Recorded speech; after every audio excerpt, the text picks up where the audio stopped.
in English.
अभी तक आपने अपने लिए कई कविताएं सुनी, लेकिन मेरी कविता देश की रक्षा करने वाले वीर सैनिकों को समर्पित है।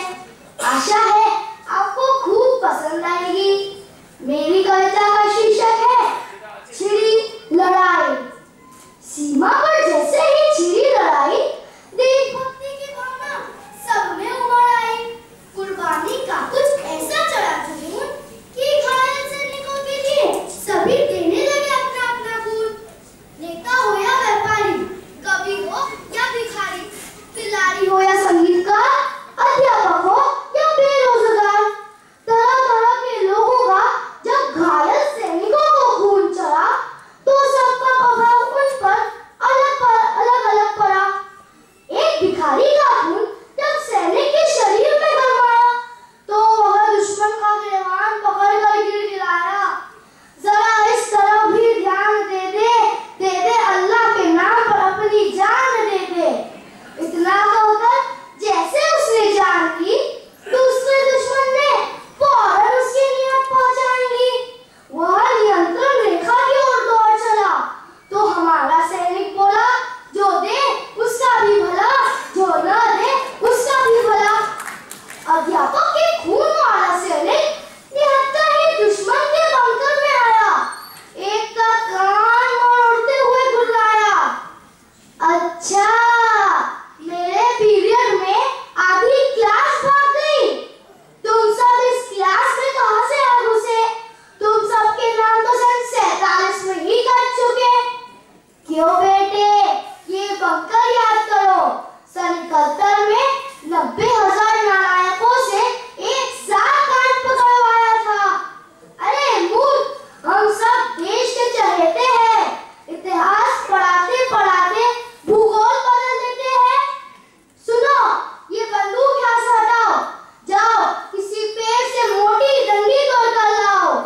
पूरी चोटी पर उधर मचा रखा है। फौरन मुर्गा बन जाओ और मुर्गा बने बने अपने खून से 40 बार जय हिंद लिखकर दिखलाओ। तुम्हें ना बंदूक में गोली भरनी आती है, न चलानी आती है। कुछ दिन मेरे घर ट्यूशन पढ़ने आओ। एक सैनिक का बहुत ही मजबूत दल बांधा। उसने 4 दुश्मनों का गट्ठर सा बांधा, उठाकर पीठ पर लटकाया। उसने सारे युद्ध क्षेत्रों का नक्शा ही बदल दिया। जब वह 5वें दुश्मन को एक हाथ में पानी की बोतल की तरह लटकाकर चल दिया, सब हैरान परेशान खा गए बच्चा। ये किस्सा है सच्चा, क्योंकि उस सैनिक को खून लेकर आ रहा था एक स्कूल का बच्चा। एक सैनिक को गलती से एक नेता का खून चढ़ गया तो वह फ्रंट की बजाय दिल्ली की ओर बढ़ गया। उसे फ्रंट पर जाने के लिए समझाया तो वह भनभनाया, मेरी तबीयत खाली हो गई। तुम किधर की बात कर रहे हो? उधर चुनाव की सूचना जारी हो गई। मैं बसपा में चला जाऊंगा मगर नेशनल फ्रंट पर नहीं जाऊंगा। उसे फ्रंट का सही मतलब समझाया गया और सीधा सीमा पर भिजवाया गया। वहां तोपों को देखकर उसका कलेजा हिला। अच्छा, तो यही है वो बोफर्स तोप जिनका कमीशन मुझे आज तक नहीं मिला। चलो छोड़ो, अब इस चक्कर में क्या पड़ना। अच्छा बताओ, मुझे किस चुनाव क्षेत्र से लड़ना है? अफसर ने कहा द्रास। वह बोला, क्या कहा? मद्रास? मुझे तो उत्तर भारत में कहीं से भी लड़वा दो। अफसर गुस्से से बोला, इसे सीधा टाइगर हिल पर चढ़वा दो। वह सिर फिरा, चढ़ते चढ़ते कई बार गिरा। जहाँ 2-4 सैनिक दिखे वही